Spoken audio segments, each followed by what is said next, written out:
Woohoo! All right. Welcome to the podcast. Welcome, Kick-Ass Modern Moms. Today we have a special guest with us. Today we have our first male interview, and this is with Joseph Valentine. I'm so excited for Joseph to share his perspective with us today because he had a very unique journey through his life, and he has come out just like on top, and he's doing such cool things, and I'm really excited for him to share his story with you guys because I know a bunch of you guys will totally relate to some of the things that he's going to share with us. So Joseph, welcome to the show. I'm so glad you're here. I'll let you introduce yourself. Thank you so much. I was like not even nervous until you said I'm the first male, but it's okay. We'll get through it. I'm really grateful. I'm grateful. I'm grateful for this opportunity to sit and interview, and hopefully through my story I can add value to people, right? And just a little bit of a background. So I grew up in foster care my whole life, and I grew up through 13 different foster homes, and so stability, family stability is huge. Like, and I know this firsthand. I mean, I'm not blessed enough yet to have my own family, but I do know that, if that was something that was to happen, that, throughout the lessons that I've learned along the way being in foster care, that family is super important. Connection is super important for everybody involved, for the parents and the child. And so we were just talking a little bit ago. So you currently live in Utah, and you are working on some new business ventures that you want to do. Tell me and tell all the rest of us about how, kind of like we were just saying, how this perspective that you have growing up, how it's just given you this gumption for all the cool things that you're going to be doing. I will definitely. I'd be happy to do that. So I want to encourage everybody to be a participant in their story instead of being a bystander, right? Because so let's say, for example, you and I have known each other 30 years. You can tell anybody about me if you've known me that long, right? But you couldn't tell anybody about me and my story and my life like me because I'm the one that's lived it, right? And so I really want to figure out how I can get my message out there and get people going and have them like own their story, right? And own their life and own their background and own the things that they've been through, and start participating in it and using it. Because the reason why I believe, the reason why we've went through the things that we have and been able to make it out alive, or whatever the circumstances may be, and make it out to a much more positive place than where we were, I believe, in my higher power, and I believe that he did that so we can share our story, right? Because if you own your story and you participate in your life, then it's healing for an individual. But if you stand back and you just be a bystander, then you let the world and others around you write the narrative for you, and nothing positive can come from that, because you just let life and others write your own narrative, and then you stay stuck in your victim mentality, or sad or depressed, or whatever it is that people want to grasp onto these days, right? Because I don't buy into any of that stuff. I don't buy into being depressed. I don't buy into, because this happened to me, now I'm this way, right? I believe that we can overcome and overpower any circumstance that we have in our life, and I'm living proof that that's possible. What would you say would be, for somebody who's maybe having a hard time right now, what would be the number one first step they could take to start turning things around? Be vulnerable and ask for help, right? Because so many times, men and women alike, you just keep it in, right? And then, and that it being vulnerable, and what my advice goes all the way across the board, right? I don't care if you're, I used to be an addict. I don't care if you're an addict. I don't care if you're a CEO of a company. I don't care what it is, right? Life is not prejudice against anybody, and we all have problems. Just put pride aside and ask for help, right? And Yeah. and if you want it bad enough, and you keep going after the help that you need, or the encouragement, or the goal that you're trying to reach, there's only one outcome, and that's to win. But so many people, they don't get the wins in their life because they give up. Yeah. I love that. So your biggest advice, ask for help, is the number one piece of advice in the kick-ass modern moms community, in our whole movement here of kick-ass modern moms. That's like one of the number one things that we are trying to spread the message is for moms to ask for help too, because it's and families, you know, moms and dads. There used to be a time where there was like whole villages of people supporting each other. And so there was like grandpa's doing grandpa jobs and grandma doing grandma jobs and cousins and everybody all helping each other out, and people who lived down the street and all these people all working together, and families raising families. And now everyone is so isolated, and it goes for business owners and it goes for families, but lots of people are just so isolated, and they have this feeling that for some reason they should be doing it all themselves, and they somehow look at other people and they think those people are doing it all themselves, but they're not. The people who are thriving the most are the people who are asking for help, and the people who are accepting help when other people offer. Because that's another thing, is a lot of times as adults we like feel like, no, I'm a grown up, I should be able to do this.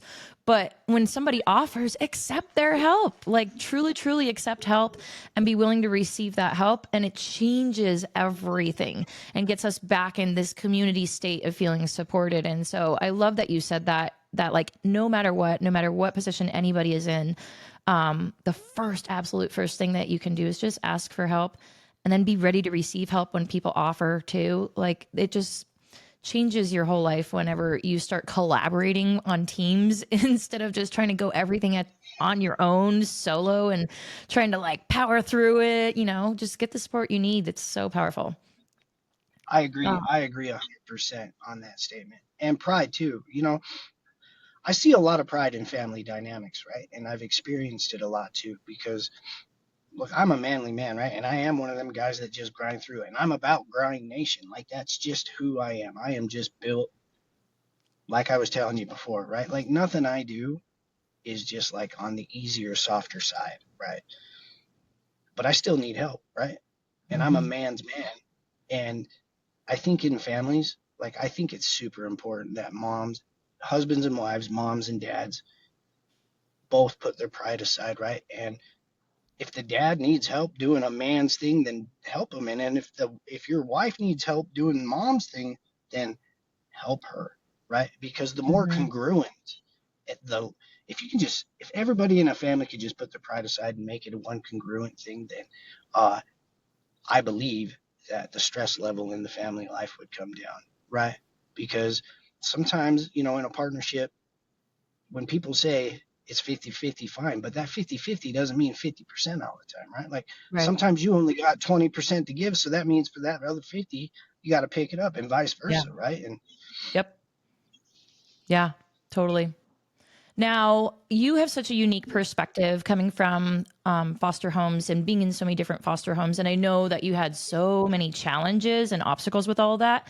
But looking back, where do you see where there was like the strengths? Like, where was there particular family dynamics or certain foster parents that you had that really had a good sense of like family systems and collaboration? What did that look like that you've now taken that, like, yeah, I'm going to keep that. I'm going to put that feather in my hat. so if what I'm about to say is not a negative condensation at all, because every single foster parent that that had the heart to try to help me, they all are very blessed, and God bless them for trying to, right? But you know, I was abused, and that's what got me into foster care. My father died, and then I went and lived with my brother, and he abused me beyond measure, man. Like he locked me in a dog kennel for months, and like all kinds of crazy stuff, right? So for me, I was a real broken kid in the foster care system. They don't I don't believe that they properly train the foster parents to, Yeah. you know, give them the 411 on, hey, here's your foster kid, but good luck, pal, you know, because this dude's going to be a little extra, right? I think they leave that Hmm. part out. Religion of some sort or a belief in a higher power is something that in one of my foster homes that was really good, and it was in Sundays and family time. They were really good at that, and um, still to this day, I'm about some form of belief higher than yourself, whatever that looks like, right? Like I'm not prejudiced, whatever works for somebody. If they find something that brings them hope, joy, peace, and a brighter vision of a future, then, you know, good on you, right? Because I believe that as human beings, we need something greater than ourselves to be able to believe in, right? Because in a family unit, you got the family, right? But all of you guys have got to strive for something more, and whatever that looks like, right? Like, I'm not, I'm all for whatever it is in the world that somebody finds it's a higher power to Mhm. them. That's great. And connecting, family time, connecting, and actually like putting the devices down, turning the TV off, or if that TV's on, then it's a family thing with no devices, right? Like you guys are actually like bonding I love because that. kids need love, right? Kids need love. They Yeah. need acceptance from their parents, and parents are so busy, right? God bless their hearts, right? Why wouldn't it be? How could they not be right now? Single moms, single dads, how they do it, you know, that's a drop in my all of everything that I've ever done and gone through in my life is a drop in a hat compared to a single parent. And God bless every single one of them that do it, right? Because their plate is full always. Mhm. But being able to separate the full plate and that bond and connection is huge. It's Yeah. huge in the development. It's huge in our decisions on who we hang out with as children. It's huge in if we drink because drugs and alcohol in teenagers come from teenagers feeling like they are not loved or cared for, right? Like there's something missing within that teenager, and a family dynamic is a huge part in that. Not all the time, but it is. Mhm. Yeah. I love that perspective. Thank you so much for sharing that. And you are, it's so true. I have some fellow mom friends who foster some kids. They have their own kids and they also foster some kids. And so navigating that whole system of it's just it's such a tricky system because these kids are coming from environments where they need a lot more support besides just that foster parent that's taking care of them. There needs to be kind of more of a village around that kid that has trained expertise in dealing with all that kind of stuff. And so it does sound like some of that is getting implemented in certain communities. I know here in Arizona, there's a lot of cool things that have gotten put in place. We have some amazing programs here called Youth on Their Own, for kids that when they get out of the foster system, once they turn 18, but they're not quite fully ready to be on their own as an adult, it really helps support them during those times. And so I know several amazing women and families that are involved in organizations like that to help those kids, even if they're not even foster parents. They are donating their time and donating their resources and being mentors in the community to provide jobs and stuff like that. And so it's just, I love that you're speaking out and sharing your story because it's helping this kind of stuff get put in place, and it's just educating people so that they know what they can do to help the system along and help these kids that are out there. I know my kids have been in school with kids who are kind of floating in between households. And even if they're not in the foster care system, they're still in between different families and in unstable kind of home environments. And so, me just reminding my kids, like, this is what that kid is not getting at home. So maybe you can be that refuge for them in a friend at school. And this is what you can do. And so, just as parents, we can kind of just coach our kids about like all those other kids out there. They got a different environment, they got different things going on. We don't always know the whole story. So, just try and be a good friend to them. Just try and be collaborative with them. And so, I love that you're sharing about this and being vulnerable and offering up your story to the world in the hopes that it'll help other people because it really is going to help people. I'm I so mean, happy for you. that's if we can help one person, right? Like, if I can help one person, that'd help me feel better about some of my life, right? Like, Yeah. because I really do. I just want to make a huge impact on the world, right? Because I spent my whole life not. I did. I spent all the way into my 30s, man, just not doing anything I'm supposed to be doing, right? And so, Hmm. whatever time that God blesses me left on this planet, I want to do the most, but I want to do the most in a positive way, right? Because I personally just feel like I'm unstoppable as a human being, right? Like, I mean, I know if a truck was to hit me or something, but like my drive and passion for what I want to do is so much that there's no amount of failure that would ever take that away, That's right? So I awesome. just got to keep going until I get where I got to go. Yeah. And I know for some people who might be listening, they might have had that momentum and that drive, and then sometimes they get kind of sucked back down into drama and whatever kind of stuff. But I love that your message is to just keep going, keep going, keep going. You know, like it's going to get better, and there's a lot of cool stuff that you're gonna do in this life, and you just know it, and you're like, "There's no way I'm quitting because I got to do this stuff." And so I think that's such a great message to share with people. Also, is like, yeah, whatever it is that you're called to do, just keep going, no matter how hard it is.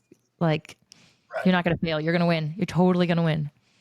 But it is circumstantial too, right? Like one of the biggest things that I tell a lot of people that ask me, so people, places, and things, right, man? Like those things right there are the biggest influences in the things that are going on around you in your life, right? And so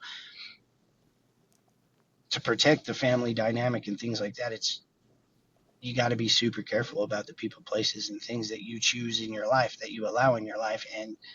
And like you were saying, the thing that brought that up and clicked it in my head is they get sucked into drama, right? So Mm-hmm. like I was telling you, in the group that we're blessed to be in, right? I was sucked into drama. I allowed a bunch of things into my life that totally wiped me out, right? Today, I am super strict on who I talk to, Mm-hmm. who I will, for lack of better words, allow to have a seat at my table, right? Because Mm-hmm. if they're not 100% positive and they're not trying to do good things and whatever that looks like, right? It doesn't have to be make $1 billion and anything like that, but their energy and positivity and their direction and how they look at people and feel and look at the world, if it is not positive, then I refuse at all costs to allow them in my life. Not because I'm better than them, but because their path and my path will not mix well, and I can't have that. Mm-hmm. And that's something that I've learned a lot is on my journey. There's people who I have to recognize they are also on their journey, and we don't have to be on parallel paths. We can each be finding out things in this life in our own time. And so maybe I like skip ahead or I stay here for a little while and then they skip ahead and whatever that is. And I don't have to just keep grasping at certain relationships thinking that we have to be parallel. We have to be doing everything in our life at the same time and growing at the same rate because that's not possible. So sometimes you just have to let go of people who maybe have been really important relationships in our life. We have to let go of them for a season and just know like they're growing also. They're on their own path, and my path is going this direction, and it's maybe going at a different speed than that person too. And the people who then it frees you up kind of to fill those spots with the people who are also on that speed or also going those same places. And so it can be kind of lonely when you drop one and then move to the next one, right? And you're in between and you're like in between those train stations. But it's so beautiful the people that end up coming into your life when you make this space for better relationships. You just find yourself surrounded by more and more support. You start going further faster when you really free up those spots, like you're saying. Like if there's drama in your life consistently coming from one source, no matter how close that source is to you or how close they've been over the years, it's okay to change that dynamic of that relationship. Like maybe you only see them on a holiday or maybe you only talk to them on a certain frequency. You really start to limit the amount of exposure that you have to them because like you're saying, the exposure you have then affects the exposure to your family and your kids and your spouse and the people, places, and things that we're surrounding our families by is affecting them. Yeah, such valuable advice. Thank you. And you hit on something very, very deep to me right now. It can be very lonely, right? Now I've been single quite some time, and my friend circle is really, really small, right? But it's by design, and I'm super blessed. And part of our journey is self discovery, and that happens when you're. And I don't mean like at your loneliest. I just mean it when you're super focused. It's going to be super lonely, right? Yeah. Because Yeah. the more focus you have, the less stuff you allow in your life, and it can become because the grind is real, right? When we're doing what we're doing Hmm. right now, it takes a lot of a lot of energy, a lot of focus, and even the littlest distraction can become huge, right? Yes, And it could be a huge setback. So, I mean, I respect what you said very well. I actually listened to that the other day too, and it hits home because it is very lonely, but it's all temporary, right? it Because is. one day you're going to meet whatever, or the energy, the person, the people, the significant other, whatever it is, the people that are supposed to come will come, as long as you just stay focused and never give up. Yeah. And it is such a great opportunity also, I find, whenever we're not so distracted with what else is going on with everybody else's lives and how we fit into that. And we just put our blinders on and we really just focus on ourselves. And we truly get to know ourselves so much better, so that the people who come into our lives next, we're our full authentic self. We're not all like trying to figure how we fit into all these other dynamics. We're just like, this is me, take it or leave it. And the people we attract are the people who really appreciate that authenticity. And so while the little period of time while you're in that, while you're like in between those relationships, it's such a powerful time though, because you really get to know yourself. Like I always call it like when I'm best friends with myself, it's like, okay, instead of all like 500 friends, I got just one good friend, and that's me. And I'm getting to know that person a lot better, because then the next people that come into my life, then I'm like, all right, this is who I am. And they get to fully know me. There's no filter. Like I know you're like the unfiltered guy, just like I'm very unfiltered also. Like people know what they get when they come into my life. And so I love that it's just like acknowledging that, yep, sometimes you're just in between those relationships, whether they're friendships, whether they're with our own family members or our partners and spouses and stuff like that. There's just little tiny seasons where there's transition, and that is totally okay. And it's like such a great opportunity to just go within and learn more about ourselves. I love it. I love your perspective. This is awesome. This is super good. I enjoy this very, very much because it just tells me what page that you're on, which makes me feel like that I'm also on my right path. Do you know what I mean? Yeah, And yeah, for sure. that feels really good. And uh, families are so important, right? And you know, kids need their parents and structure. Structure is huge, right? Like Yeah. I know that maybe people might get super upset right now, but I've got to say this, that as a parent, your kid doesn't need a friend. Like that is the last job on the totem pole of parenting, is being a friend and making exceptions because you want your kid to like you, or Hmm. because you want to be the cool parent, right? Because sometimes people have to co-parent, right? Which is also a super difficult task. Hmm. And consistency and structure along across the board, whether you're married, not married, co-parenting, is huge, right? Because the minute that kids sense that there is no structure, then the boundaries get pushed. And then once they sense that, oh, okay, well, I could push this boundary because I've done it and I did this one. Now I'm going to go for the next one, and then you get all the poor stories that we hear, right, of these kids that are just like, I don't know how to handle my kid. I don't know what to do with my kid. I don't know what to do, right? And God bless those situations, because I mean, I know what it's like to have the parents say, I don't know what to do with you. Excuse me, because I know what it's like to be that kid who didn't have any structure. So, Hmm. you know, I was off to the races whenever I want, however I want. And then the time I got older, there was nothing nobody could really do, right? I was just doing what I wanted. And I mean, you could tell me not to, but I've learned along the way that that doesn't mean anything. So I'm going to do what I want anyway. Yeah. Yeah. I mean, if there's no boundaries at home, then it kind of goes out, and the kids are like, okay, well, then I'm just going to go out here until I butt up against a boundary. And that might be like the legal system that they start butting up against, where they start finding their boundary. And so that's when they get into trouble, though. But that's what, like, they just keep going until they find the boundary. And then sometimes that boundary is a real harsh boundary. Well, just if we just have those boundaries at home, we have very clear systems. Yeah, like I love teaching people about just easy family systems that they can implement. Just like creating some clear expectations for kids, clear expectations for everybody in the household, who does what people's responsibilities are. Also, just giving kids responsibility to be in charge of things, giving them leadership skills, and then stepping back and letting them shine and not micromanaging them too. Like, it goes so far for kids just to be able to have that ability to shine in something and prove that they can be really good at something.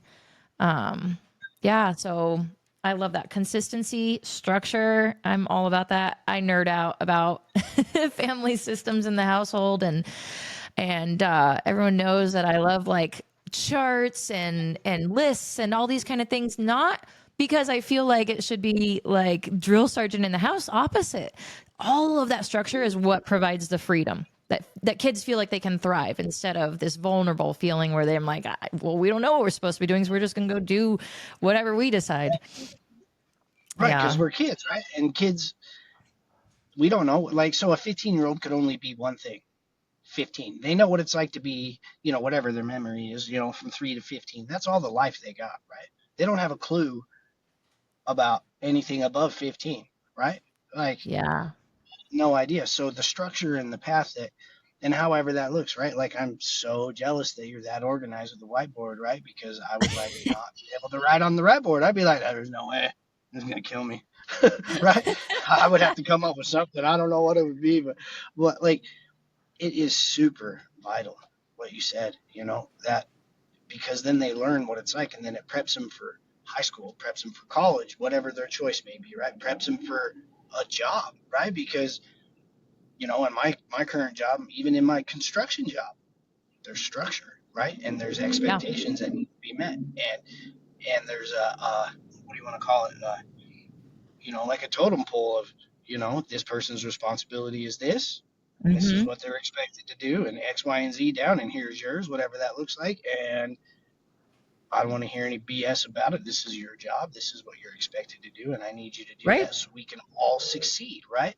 But it's Yeah. all a team thing, right? So if one person in the family or job or whatever we're doing in life in our circle is not performing, then it makes us underperform or look less successful, right? Because nobody is self-made, right? All these people who say they're self-made millionaires, it's never true. There's not one self-made millionaire out there, not one single one. None of them did it all on their own. They didn't wake up, brush their teeth, and push a button that said, make me a millionaire. That didn't happen, right? It took an incredible amount of effort, time, team, and support from others to do and get where they are. Yeah. Absolutely.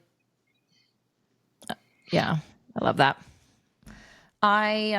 So okay, so you're, even though you're not gonna be all the whiteboards like I am, but I am sure that you have found certain rituals and routines that are what creates your formula to help you thrive. So I'm sure like you wake up and you have certain ways that you start your day every day, and when you get to your job and you do certain things in a certain order, and you've figured out these kind of rituals and routines for yourself. Tell me a little bit about those. So every day, Monday through Sunday, I wake up at 4 a.m. It doesn't matter what day of the week it is.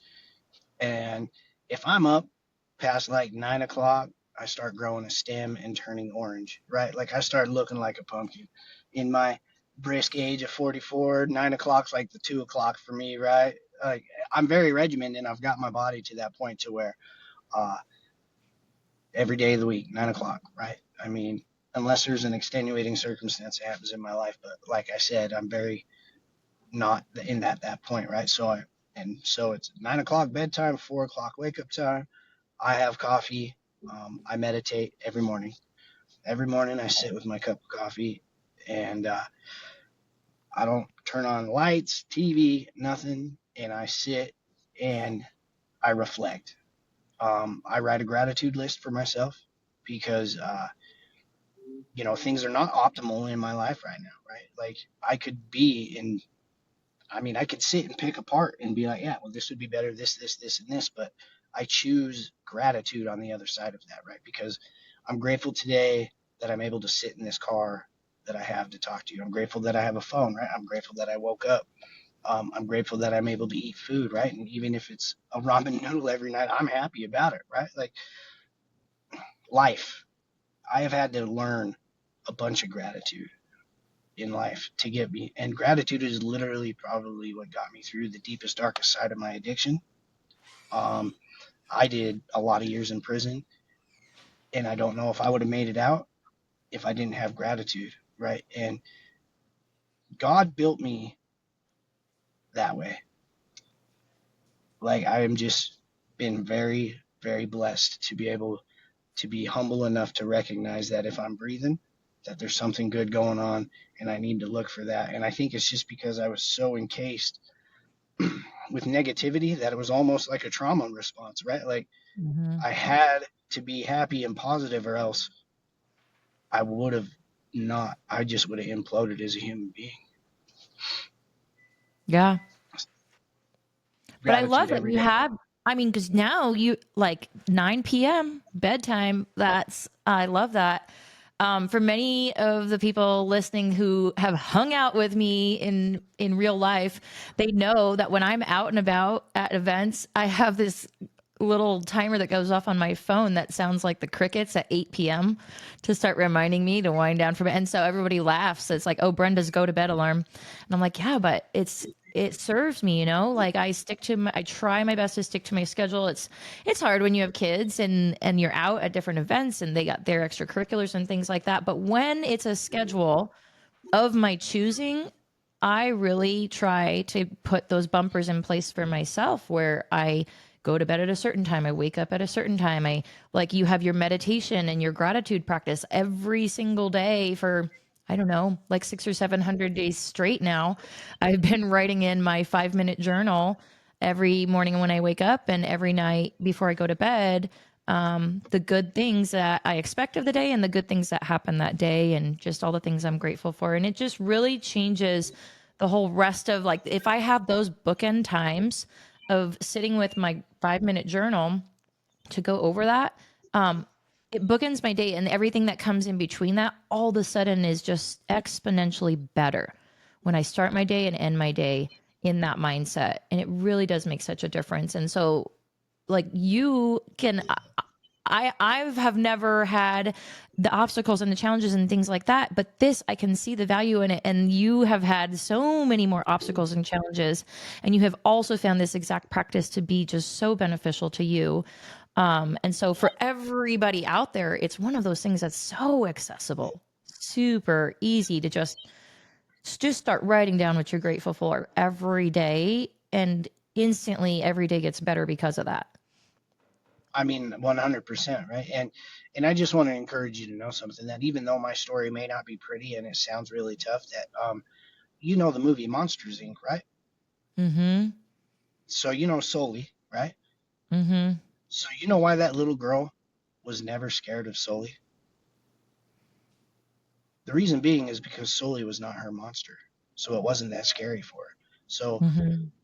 my monsters and your monsters, if we switched them, you might walk right through mine like it was nothing, and I might look at yours like, I don't know how you did this, but Yeah. I'm tapping out, right? And I am blessed for every single traumatic, difficult, stupid event, decision, mistake that I have ever made, all the way, because it allows me to sit here today, like, and I want to encourage everybody who's, in, especially about relationships, if it's not good for you, then stop being in it, right? Because people think that they need to stay in this dynamic, right, for the family, but that's a bunch of stuff. I'm trying really hard, right? I promised you that I would try to To to keep us filter from my getting that little lips. E on the episode, right? Yeah, try to make sure I filter my lips. This is probably yeah, this is the longest I've gone without cussing. I promise you that much. Uh, it doesn't do anybody any favors, right? Mm-hmm. Sometimes in life, if two people can't figure it out due to lack of effort or desire, or if you guys are just burned out or burned over or whatever it is, then just stop, right? Because the biggest thing that you guys can do for yourselves as individuals, as parents, and for the kids is to alleviate that. because the only thing that you're teaching the children is how to survive and thrive in a toxic situation. And you don't want to teach your kids that, right? And the minute that you put your foot down and you guys, for lack of better words, because this is how I would describe it, you grow up and that it shows the example to your children that you do not have to rely on a toxic situation and be with somebody if it is not serving you both properly, right? Mhm. Like, I don't care who the villain is and I don't care what the problem is, right? Like, that's none of my business in life, but I'm telling you this, that whatever, if there's no solution, then stop it, right? Because that's the biggest example as a parent that you could do for your child, because then it shows your child that it's okay to put your foot down, to not be treated bad, and to be able to separate yourself no matter how difficult it is Mhm. from that situation, right? And it's important when your child experiences that, experiences you and as an adult being strong enough to cut the tie, to go through the struggles, right? Because I know it's a struggle. It's hard to rebuild, but it shows the children in your life that it's possible to overcome that kind of obstacle. And that's huge. So many people stay in relationships, marriages, whatever it is, because of kids.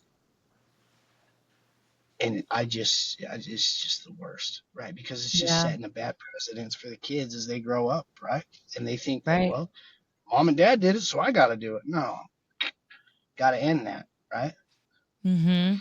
And it's like kids come to their parents. They come to us with like, "Oh, this kid at school is bullying me," or "Oh, this girl's a mean girl." And there's these all these relationship dynamics that kids go through, and our advice is always like, "Well, why don't you go play with another kid?" or "Oh, okay, well stand up for yourself," or you tell that kid they're not allowed to say that to you.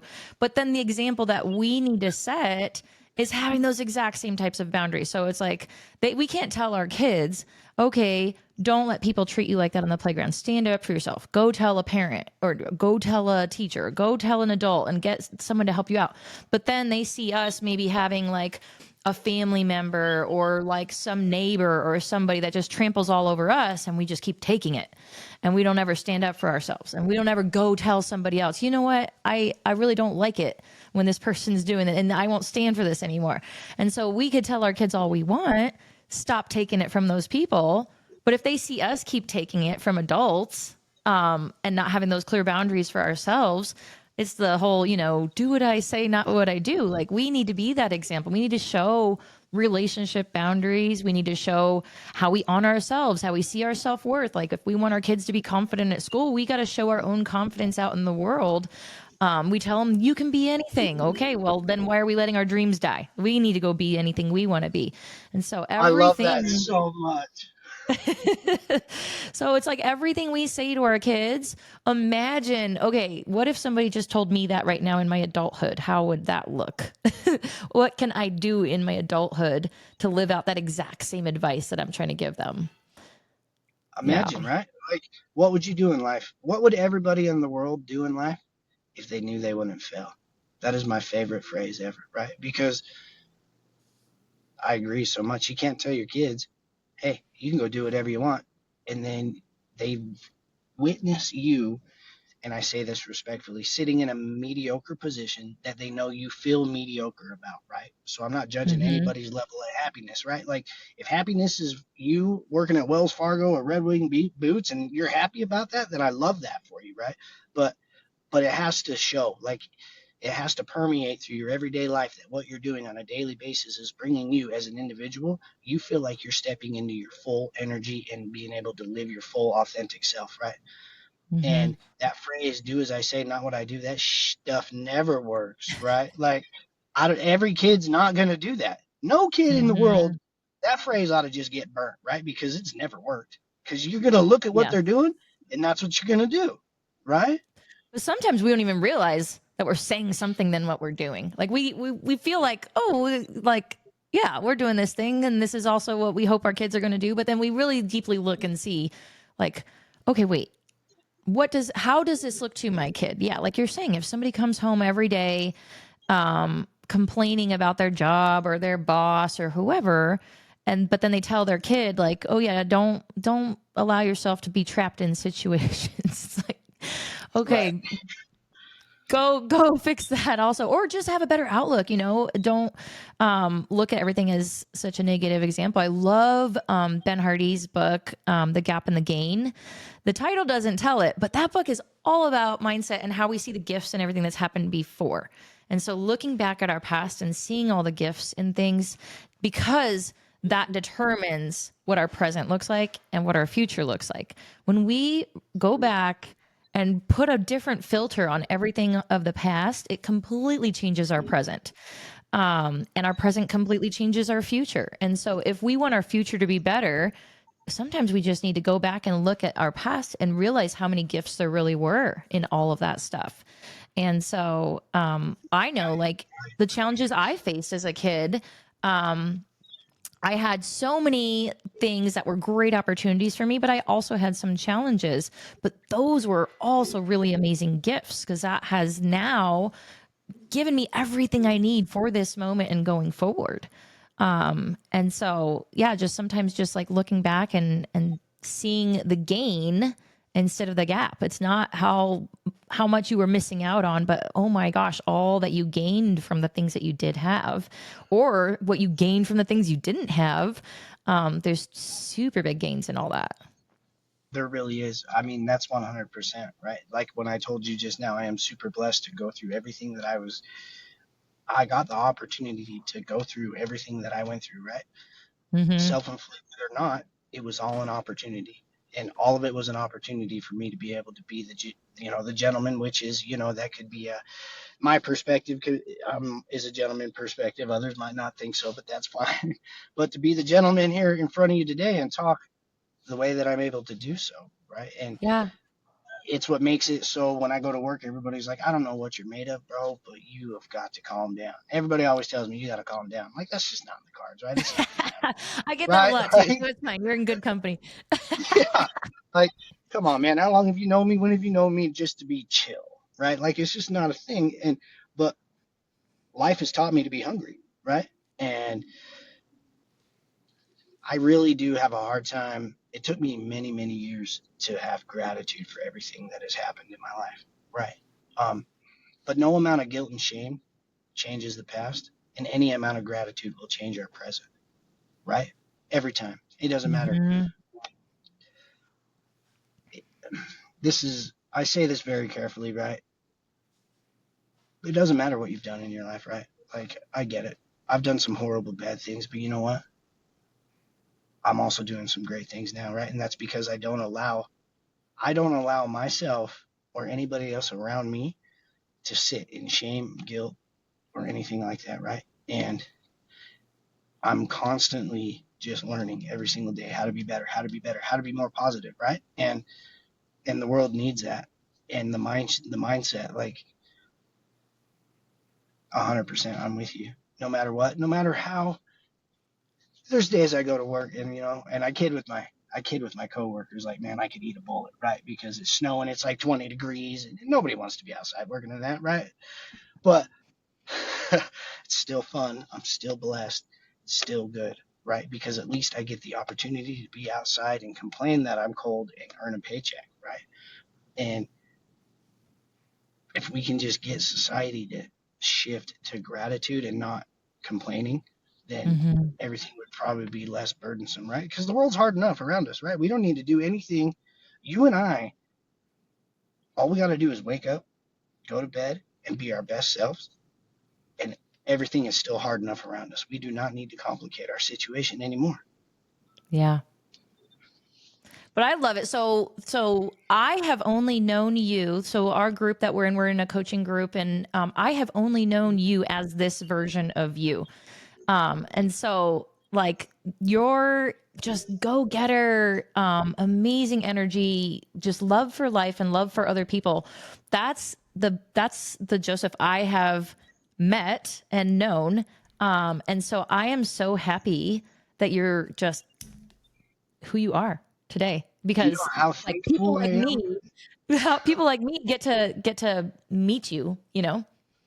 You know how blessed I am to meet people like you, like everybody in our group. Bart, everybody, I'm so blessed beyond measure. It literally makes me emotional about how blessed I am because 10 years ago, there's no way you guys would even want to be within the same 100-mile radius of who I was, right? Or 20 years, whatever. I lose track of time, but there's times in my life that there's no way that I would have the opportunity to have this conversation, right? And so I am so humbled and so blessed to be able to keep going and keep trying, and that other people believe in me because it's super, it's the most wholesome, loving, caring thing. And I want to encourage that for parents and moms and people to believe in your children because the feeling that I have when people believe in me is the best feeling in the world, right?